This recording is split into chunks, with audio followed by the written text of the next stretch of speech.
નમસ્કાર વિદ્યાર્થી મિત્રો, છેલ્લે આપણે ગયા પીરિયડની અંદર જે કે ખાતાનું નામ આપેલું હોય અને તે ખાતું તે ખાતાના કયા પ્રકારની અંદર આવશે અને શા માટે એની સમજૂતી, એના વિશે આપણે સમજૂતી મેળવી હતી.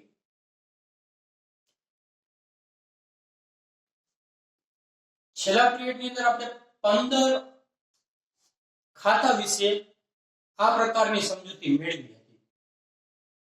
ત્યારબાદ આજે આપણે બીજા 15 ખાતાઓ વિશે સમજૂતી મેળવશું. તો એમાં સૌપ્રથમ છે મળેલ વ્યાજનું ખાતું. હવે અહીંયા તમે જુઓ, મળેલ વ્યાજ શબ્દ વાપર્યો મળેલ. મળેલનો અર્થ એવો થાય કે આપણને પૈસા મળ્યા હશે, આપણા ધંધાને પૈસા મળ્યા હશે. તો મળેલ વ્યાજનું ખાતું એ કયા પ્રકારના ખાતાનો પ્રકાર થશે? તો કે ઉપજ ખર્ચ પ્રકાર. શા માટે? તો કે મળેલ વ્યાજ એ આપણા ધંધાની શું ગણાય? આવક ગણાય. આપણા ધંધાની શું ગણાય? મળેલ વ્યાજ એ તો કે આવક ગણાય. હવે બીજી એક વસ્તુ તમારે હંમેશાની માટે યાદ રાખવાનું કે કોઈ પણ શબ્દની આગળ મળેલ શબ્દ હોય, કોઈ પણ ખાતું હોય એની આગળ મળેલ શબ્દ વાપરે તો સમજી લેવાનું કે આપણા ધંધાની આવક જ હોય. એ આપણા ધંધાની શું હોય? આવક જ હોય, મળેલ શબ્દ વાપરે એટલે. અને આવક ને કયા પ્રકારના ખાતાનો નિયમ લાગુ પડશે અથવા તો એનો સમાવેશ કયા પ્રકારના ખાતામાં થશે?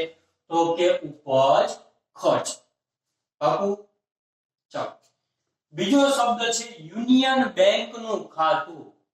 યુનિયન બેંકનું ખાતું. અહીંયા તમે એસબીઆઈ બેંકનું ખાતું પણ લઈ શકો, બંધન બેંકનું ખાતું પણ લઈ શકો, કોઈ પણ બેંકનું ખાતું. અહીંયા યુનિયન બેંક આપ્યું છે.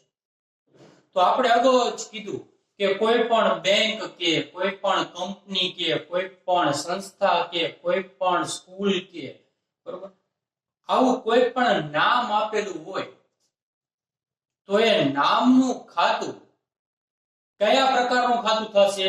તો કે વ્યક્તિ ખાતું. કારણ શું યુનિયન બેંક શા માટે વ્યક્તિ ખાતું આવશે? તો કે કાયદેસરની શું છે? કૃત્રિમ વ્યક્તિ. યુનિયન બેંક કાયદેસરની શું ગણાય? કૃત્રિમ વ્યક્તિ. ત્યારબાદનું ખાતું છે ચૂકવેલ ભાડા ખાતું. અહીંયા શબ્દ વાંચજો, ચૂકવેલ શબ્દ વાપરો. ચૂકવેલ એટલે આપણે કોકને પૈસા આપ્યા હશે. તો ચૂકવેલ ભાડા ખાતું નો ખાતાનો પ્રકાર થશે ઉપજ ખર્ચનું ખાતું. ઉપજ ખર્ચનું ખાતું. શા માટે? તો કે ચૂકવેલ ભાડું એ ધંધાનો ખર્ચ છે. ચૂકવેલ ભાડું ધંધાનો શું ગણાય? ખર્ચ ગણાય. તો અહીંયા આ ખાતાના નામ ઉપરથી બીજું એક આપણને વસ્તુ ધ્યાનમાં આવે કે જે ખાતાના નામની આગળ ચૂકવેલ શબ્દ હોય, જે ખાતાના નામની આગળ ચૂકવેલ શબ્દ વાપરે એ હંમેશા આપણા ધંધામાં શું હોય? ખર્ચ હોય. શું હોય? ખર્ચ હોય. ચૂકવેલ ભાડું કે ચૂકવેલ વટાવ કે. તો આવા ખર્ચને કયા પ્રકારના ખાતાનો નિયમ લાગુ પડે? તો કે ઉપજ ખર્ચ. અને ચૂકવેલ ભાડું એ આપણા ધંધાનો શું ગણાય છે? ખર્ચ ગણાય. એટલા માટે એને ઉપજ ખર્ચ ખાતાનો નિયમ લાગુ પડે. ત્યારબાદનો શબ્દ છે મળેલ વટાવનું ખાતું. હમણાં જ આપણે સમજાયું. મળેલ વટાવનું ખાતું. તો કોઈ પણ ખાતાના નામની આગળ મળેલ શબ્દ વાપરે તો એ આપણા ધંધાની શું હશે? આવક હશે. તો સમજૂતીમાં જો મળેલ વટાવ એ ધંધાની શું ગણાય? આવક ગણાય. અને આવક હોય તો એને કયા પ્રકારના ખાતાની અંદર એનો સમાવેશ થશે? તો કે ઉપજ ખર્ચ પ્રકારના ખાતાની અંદર એનો સમાવેશ થશે. ત્યારબાદનો પારિભાષિક ત્યારબાદના ખાતાનું નામ છે આપેલ વટાવનું ખાતું. આપેલ વટાવ. તો આપેલ વટાવ એ આપણા ધંધાનો ખર્ચ ગણાય. આપણે બીજાને વટાવ આપ્યો, આપણને અહીંયા વટાવ મળ્યો નથી પણ આપણે શું કરવું પડ્યું? વટાવ આપ્યો છે એટલે આપણા ધંધાનો ખર્ચ છે. અને ખર્ચ હોય તો ખર્ચની હંમેશા કયા પ્રકારના ખાતાની અંદર એનો નિયમ લાગુ પડશે? તો કે ખર્ચને હંમેશા ઉપજ ખર્ચ પ્રકારના ખાતાનો નિયમ લાગુ પડે. એટલે આપેલ વટાવ એ ઉપજ ખર્ચ પ્રકારના ખાતા છે એવું કહી શકાય. ત્યારબાદ આપ્યું અમદાવાદ શાખાનું ખાતું. હવે ધ્યાન રાખજો, તમને એવું કીધું અમદાવાદ શાખાનું ખાતું.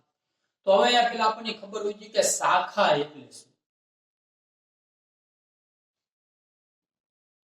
તો શાખા એટલે કોઈ પણ કંપની હોય એનું મુખ્ય ઓફિસ અથવા તો એનું હેડક્વાર્ટર છે એ કોઈ એક શહેરની અંદર હોય, પણ એ પોતાનો વેપાર ચલાવવા માટે બીજા અન્ય શહેરમાં પોતાની શાખાઓ ઊભી કરે. એની કંપનીની બીજી શાખાઓ હોય, બીજી ઓફિસો અલગ અલગ શહેરમાં ઊભી કરે. મુખ્ય ઓફિસ તો એક જ શહેરમાં હોય, બીજા શહેરમાં એની શું હોય? શાખા હોય. તો બીજા શહેરમાં હોય એને શું કહેવાય? શાખા, અથવા તો જેને આપણે બ્રાન્ચ કહીએ છીએ. દાખલા તરીકે આપણે એસબીઆઈ બેંક હોય, એસબીઆઈ બેંકની મુખ્ય શાખા, મુખ્ય બેંક રહી XYZ શહેરની અંદર હોય. પણ તમે જો કે એસબીઆઈ બેંક આપણને અલગ અલગ શહેરોની અંદર, અલગ અલગ ગામડાની અંદર જોવા મળે. તો જે અલગ અલગ શહેરની અંદર ને અલગ અલગ ગામડામાં જે એસબીઆઈ બેંક તમને હોય એને શું કહેવાય? શાખા કહેવાય. તમે ક્યારેક ઈ જે બેંક હોય એનું આખું નામ સાંભળજો અથવા તો વાંચજો તો લખ્યું છે કે ભાઈ સુરેન્દ્રનગર એસબીઆઈ બેંક શાખા, સુરેન્દ્રનગરમાં હોય, અથવા તો અમદાવાદમાં હોય તો લખ્યું હોય કે ભાઈ એસબીઆઈ અમદાવાદ શાખા. તો એક રીતે શાખા ઈ બેંક જ છે અથવા તો કોઈ કંપની જ છે. એટલે તેને પણ શું કહી શકાય? તો કે શાખાને પણ આપણે કૃત્રિમ વ્યક્તિ કહી શકાય, કાયદેસરની કૃત્રિમ વ્યક્તિ કહી શકાય. એટલા માટે એને પણ શેનો નિયમ લાગુ પડશે? કયા ખાતાનો નિયમ લાગુ પડશે? તો કે તેને પણ વ્યક્તિ ખાતાનો નિયમ લાગુ પડે. ત્યારબાદનો નામ આપ્યું છે ખાતાનું કે રિલાયન્સના શેરનું ખાતું. અહીંયા ખાસ સમજજો, તમને એવું કીધું કે રિલાયન્સ ના શેરનું ખાતું, એટલે રિલાયન્સ કંપનીનું ખાતું નથી કીધું, પણ રિલાયન્સ કંપનીના જે શેર હોય એ શેરનું ખાતું કીધું. તો રિલાયન્સ કંપનીના શેર રહ્યા એ આપણું રોકાણ ગણાય. શું ગણાય? રોકાણ ગણાય. આપણે કોઈ પણ કંપનીના શેર ખરીદવી શેર બજારમાંથી તો તમે રોકાણ કર્યું એમ કહેવાય. તો આપણા ધંધાએ પણ રિલાયન્સ કંપનીના શેર ખરીદીને એમાં રોકાણ કર્યું હશે એટલે એનું ખાતું આપણા ધંધાના ચોપડે ઊભું થયું. તો આપણું રોકાણ ગણાય. રિલાયન્સના શેર એ ધંધાનું રોકાણ છે અને રોકાણને કયા ખાતાનો નિયમ લાગુ પડશે? તો કે માલ મિલકત. રોકાણ એ આપણા ધંધાનું શું ગણાય? મિલકત ગણાય. એને માલ મિલકત પ્રકારના ખાતાનો નિયમ લાગુ પડે. હવે આ બીજો પણ શબ્દ આપણે સમજી લઈએ. ફક્ત તમને એવું કીધું હોત કે રિલાયન્સ કંપનીનું ખાતું, અથવા તો એવું કીધું હોત કે રિલાયન્સનું ખાતું, તો એનો સમાવેશ કયા ખાતાની અંદર કરે? તો એનો સમાવેશ આપણે વ્યક્તિ ખાતામાં કરવો પડે. કારણ શું? કારણ કે રિલાયન્સ કંપની એ કાયદેસરની શું બની જાય? કૃત્રિમ વ્યક્તિ. પણ રિલાયન્સ કંપનીના શેર કે તો રિલાયન્સ કંપનીના શેર એ આપણા ધંધાનું શું ગણાય? રોકાણ ગણાય. તો એને માલ મિલકત પ્રકારના ખાતાનો નિયમ લાગુ પડે. આટલું એક ધ્યાન રાખવાનું. ત્યારબાદ તમને કીધું ઘાલખાદ ખાતું. ઘાલખાદ આપણે પારિભાષિક શબ્દની અંદર સમજી ગયા હતા કે ઘાલખાદ એટલે આપણે કોઈ દેવાદાર પાસે પૈસા માંગતા હોય અને એ દેવાદાર છે આપણને પૈસા ચૂકવી શકે એમ નહીં, અદાલત એને નાદાર જાહેર કરી દે એટલે એની પાસેથી હવે આપણને પૈસા મળે એવું હોય નહીં. તો જેટલી રકમ આપણને ન મળી હોય એ આપણા ધંધાની શું ગણાય? ઘાલખાદ. અને ઘાલખાદ એ ધંધાનું શું ગણાય? નુકસાન ગણાય. ઘાલખાદ ધંધાનું શું છે? નુકસાન છે. નુકસાનને હંમેશા કયા પ્રકારના ખાતામાં એનો સમાવેશ થાય? તો કે ઉપજ ખર્ચ. કયા પ્રકારના ખાતામાં સમાવેશ થાય છે એનો? તો કે ઉપજ ખર્ચ. ત્યારબાદનો ખાતાનો પ્રકાર, ખાતાનું નામ આપ્યું આપણને કે કર્ણાવતી ક્લબનું ખાતું. કર્ણાવતી ક્લબનું ખાતું. તો અહીંયા જો નામ આપ્યું કર્ણાવતી ક્લબ. આપણે અહીંયા સુરેન્દ્રનગરની અંદર રોટરી ક્લબ છે, એવી રીતના કર્ણાવતી ક્લબ હોય. ઘણા બધા ક્લબ આયા હોય. આ સેવાભાવી અમુક સંસ્થાઓ હોય, અમુક સેવા પણ કરતી હોય. તો આ નામ છે અને નામને હંમેશા કયા પ્રકારના ખાતાનો સમાવેશ થાય? તો કે વ્યક્તિ ખાતાની અંદર. કારણ શું? તો કે કર્ણાવતી ક્લબ છે કાયદેસરની કૃત્રિમ વ્યક્તિ છે. ત્યારબાદ નમૂના તરીકે વહેંચેલ માલનું ખાતું. નમૂના તરીકે વહેંચેલ માલનું ખાતું. તો નમૂના તરીકે વહેંચેલ માલ શું શબ્દ આવ્યો? નમૂના તરીકે વહેંચેલ માલનું ખાતું. તો માલ હોય તો આપણને ખબર પડી જાય કે માલ એને કયા પ્રકારના ખાતાનો નિયમ લાગુ પડશે? તો કે માલ મિલકત પ્રકારના ખાતાનો નિયમ લાગુ પડે. સમજૂતી કે નમૂના તરીકે વહેંચેલ માલ એ ધંધાનો શું ગણાય? માલ ગણાય. હવે અહીંયા ધ્યાન રાખજો, તમને પ્રશ્ન થવો જોઈએ સાહેબ, તમને પ્રશ્ન થવો જોઈએ કે સાહેબ તમે તો એકવાર એવું કીધું હતું કે નમૂના તરીકે મળેલ માલ એવો શબ્દ હોય કે નમૂના તરીકે મળેલ માલ એવો વ્યવહાર આપ્યો હોય તો એને તો આપણે બિનઆર્થિક વ્યવહાર ગણતા હતા, એની નોંધ જ નહોતી થતી જો આપણે. તો અહીંયા પણ નમૂના તરીકેના માલની ઉલ્લેખ છે. પણ ખાસ ધ્યાન રાખવાનું કે નમૂના તરીકે મળેલ માલ હોય, જો મળેલ માલ હોય તો એ બિનઆર્થિક વ્યવહાર ગણાય, કારણ કે આપણે એના પૈસા કોઈને આપવાના નથી. એના પૈસા આપણે કોઈ આપવાના નથી. પણ નમૂના તરીકે વહેંચેલ શબ્દ હોય, વહેંચેલ માલ, તો એ આર્થિક વ્યવહાર ગણાય, કારણ કે આપણા ધંધામાંથી માલ આપશું. આપણા માટે તો આર્થિક વ્યવહાર થઈ ગયો, કારણ કે આપણા ધંધામાંથી માલ જવાનો છે. એ ખાસ ધ્યાન રાખવાનું કે નમૂના તરીકે વહેંચેલ માલ હોય તો એ આર્થિક વ્યવહાર ગણાય, અને જો નમૂના તરીકે મળેલ માલ હોય તો એ કેવો વ્યવહાર થઈ જશે? બિન આર્થિક. ત્યારબાદનો ખાતું આપ્યું છે કે કારખાના ખર્ચનું ખાતું. કારખાના ખર્ચ. સ્પષ્ટ ખબર પડી જાય કે ખર્ચ આપ્યો છે, તો ખર્ચ હોય એને કયા પ્રકારના ખાતાની અંદર એનો સમાવેશ થશે? તો કે ઉપજ ખર્ચ પ્રકારના ખાતામાં એનો સમાવેશ થશે. કારણ શું હતું? તેની સમજૂતી શું? તો કારખાના ખર્ચ એ ધંધાનો શું ગણાય? ખર્ચ ગણાય. કારખાના ખર્ચ એ ધંધાનો ખર્ચ છે. ત્યારબાદ નું ખાતું છે કે નીલમબેન નું ખાતું. અહીંયા કોઈ પણ નામ આપે, અહીંયા આપણને નીલમબેન આપ્યા છે, આની જગ્યાએ કોઈ પણ નામ આપે તો નીલમબેન નું ખાતું એમને કયા પ્રકારના ખાતામાં એમનો સમાવેશ થશે? તો કે વ્યક્તિ ખાતામાં એમનો સમાવેશ થશે. કારણ શું?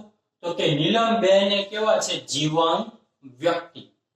જો જીવતા હશે તો, બરોબર, જીવતા જ હોય તો જ આપણે ખાતું ઊભું કર્યું હોય, નકર ન ઊભું કર્યું હોય. નીલમબેન એ જીવંત વ્યક્તિ છે એટલે એના માટે વ્યક્તિ ખાતાનો નિયમ લાગુ પડે. પછીનો ખાતું આપ્યું છે કે ઘસારા ખાતું. ઘસારા પારિભાષિક શબ્દની અંદર શીખી ગયા કે ઘસારો એટલે શું. તો આપણે એવું સમજી ગયા કે ઘસારો એટલે જે કાયમી મિલકત હોય એનો ઉપયોગ કરવી. કાયમી મિલકતનો સતત આપણે ઉપયોગ કરવી એટલે મિલકતનું આયુષ્ય ઘટતું જાય. એક સમય એવો આવશે કે મિલકત સાવ નકામી થઈ જશે. એટલે આપણા ધંધાની અંદર છે ને એને દર વર્ષે એની ઉપર અમુક કાયમી મિલકત ઉપર ઘસારો માંડી પડે. તો ઘસારો એ આપણા ધંધાનો ખર્ચ છે. ઘસારો એ આપણો શું છે? ધંધાનો ખર્ચ. દર વર્ષે આપણે ઘસારો માંડી જ પડવો પડે. તો ખર્ચ હોવાથી એનો સમાવેશ શેમાં થશે? ઉપજ ખર્ચ ખાતાના પ્રકારની અંદર ઘસારાનો સમાવેશ થશે. ત્યારબાદનો ખાતું છે કે ગુજરાત સરકારનું ખાતું. ગુજરાત સરકારનું ખાતું હમણાં જ કીધું. કયા નામ આવ્યું? ગુજરાત સરકાર. તેમને કયા ખાતાનો સમાવેશ થશે એમાં? તો કે વ્યક્તિ ખાતામાં એમનો સમાવેશ થશે ગુજરાત સરકારનું. કારણ શું? તો કે ગુજરાત સરકારનું ખાતું એ કૃત્રિમ વ્યક્તિ છે. તો ગુજરાત સરકાર એ કૃત્રિમ વ્યક્તિ છે. કાયદા દ્વારા એને સત્તા મળેલી છે.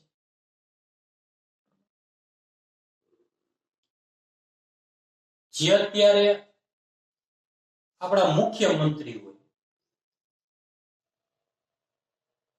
તો તે વ્યક્તિ તો એક રીતે તમે એવું કહી શકો કે રાજ્યનો વહીવટ ચલાવે છે. એ વ્યક્તિ પોતે સરકાર નથી. યાદ સમજો, એ વ્યક્તિ પોતે સરકાર નો કહેવાય. સરકાર કઈ કહેવાય? આપણી ગુજરાત સરકાર. પણ જે તે વ્યક્તિ ફક્ત તે સરકારનો અત્યારે વહીવટ ચલાવે છે.